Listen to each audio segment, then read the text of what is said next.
তোর পরশু deputation red কর, আমি যাবো থানাতে, ওর চুলের মুঠি ধরে আমি বার করে নিয়ে আসবো ওখান থেকে। এইসব কথাবার্তা বলেনি বা কেন আমাদের নিজেদের শুনতে খারাপ লাগে। অনুব্রত মণ্ডল তার কথা বলেছেন, আমি তার কথায় কোনো গুরুত্ব দিতে রাজি না। অনুব্রত মণ্ডলের ভাষা সন্ত্রাস ঘিরে ইতিমধ্যে রাজ্য জুড়ে ছিচি পড়ে গেছে।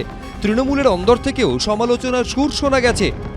লজ্জাজনক, রাজনীতির ভাষায় যদি অশালীন কথা চলে আসে সে তো খুবই খারাপ। বলতে চাই এটা অন্যায়। দলের এবং দলের শৃঙ্খলা রক্ষা কমিটিরই এই ব্যাপারে সিদ্ধান্ত নিতে হবে। শুধু সৌগত রায়ের মতো বর্ষিয়ান তৃণমূল সাংসদই নন, তৃণমূল বিধায়কদের অনেকেও অনুব্রত মণ্ডলের পাশে দাঁড়াচ্ছেন না। অপ্রত্যাশিত এবং হওয়া উচিত নয়। তিনি যে আচরণ করেছেন বা যে কথা বলেছেন, এটা সভ্য সমাজের কোনো মানুষ সমর্থনযোগ্য নয়। অনুব্রত মণ্ডল যেটা বলেছেন মোটেই সমর্থনযোগ্য না, কারণ সবার বাড়িতে মা, বোন, স্ত্রী, সন্তান রয়েছে। কিন্তু বিরোধীদের মূল প্রশ্ন হলো, তৃণমূল শীর্ষ নেতৃত্ব কি আদৌ অনুব্রত মণ্ডলের বিরুদ্ধে ব্যবস্থা নেবে, না ক্ষমা চেয়ে 7 খুন মাফ?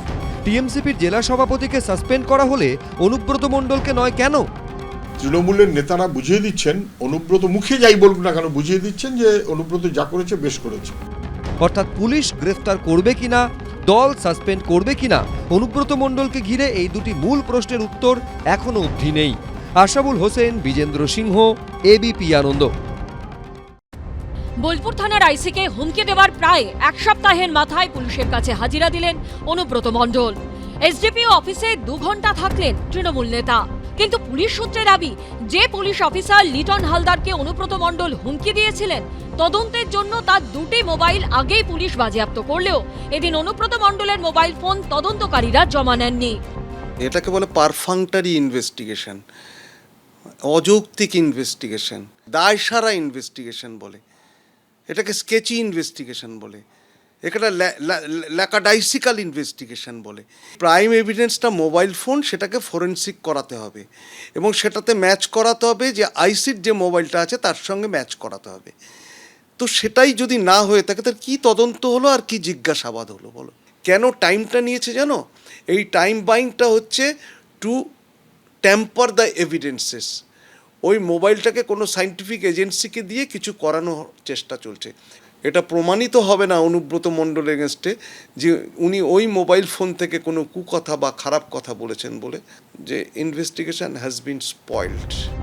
অথচ পুলিশ সূত্রেই দাবি, বৃহস্পতিবারই পুলিশের সামনে অনুব্রত মণ্ডল আইসিকে ফোন করার কথা স্বীকার করেছেন। তিনি জানান, এক তৃণমূল সমর্থককে মারধর করা হয়েছিল। সেই ঘটনায় পুলিশের ভূমিকা নিয়ে সরব হয়েছিলেন তৃণমূল কর্মীরা। সেই প্রসঙ্গেই বোলপুর থানার আইসিকে ফোন করেছিলেন তিনি। সেই সঙ্গে এও দাবি করেন তিনি অনেক ওষুধ খান, তাই কথা বলে ঘুমিয়ে পড়েছিলেন। বিস্তারিত মনে নেই কি কথা হয়েছিল, কিন্তু যিনি কদর্য ভাষায় একজন পুলিশ অফিসারকে গালিগালাজ করেছেন, যিনি ফোন করার কথাও স্বীকার করেছেন, সেই অনুব্রত মণ্ডলের ফোনই কেন বাজেয়াপ্ত করল না পুলিশ? অভিযোগকারীর ফোন নেওয়া হলে অভিযুক্তকে কেন ছাড়? অনুব্রত মণ্ডল তৃণমূলের হেভিওয়েট নেতা বলেই কি তাকে ছাড় দেওয়া হলো? এবার যদি অনুব্রত মণ্ডলের সেই ফোন হারিয়ে যায়, তথ্য নষ্ট হয়ে যায়, কিংবা অনুব্রত মণ্ডল নিজে তথ্য প্রমাণ নষ্ট করে ফেলেন, তখন কি হবে? তার দায় কে নেবে? কি এমন ওষুধ খান যে 1 সপ্তাহ আগের ঘটনা ভুলে গেলেন? এরকমই নানা প্রশ্ন উঠছে।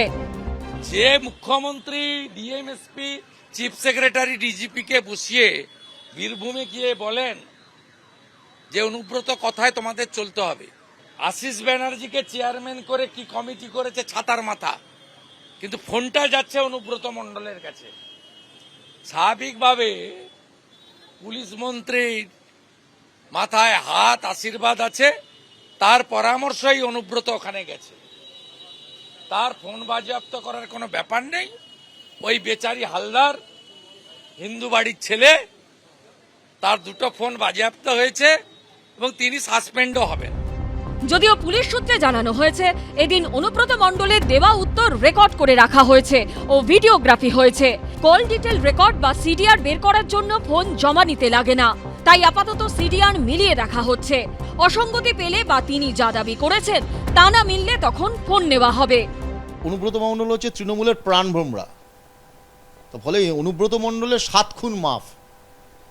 তাই আইসি দরকার হলে জেলে থাক, অনুব্রত মণ্ডল নিজের বাড়িতে থাক।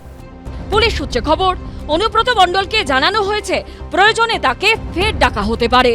পার্থপ্রতিম ঘোষ ও ভাস্কর মুখোপাধ্যায়ের রিপোর্ট, এবিপি আনন্দ।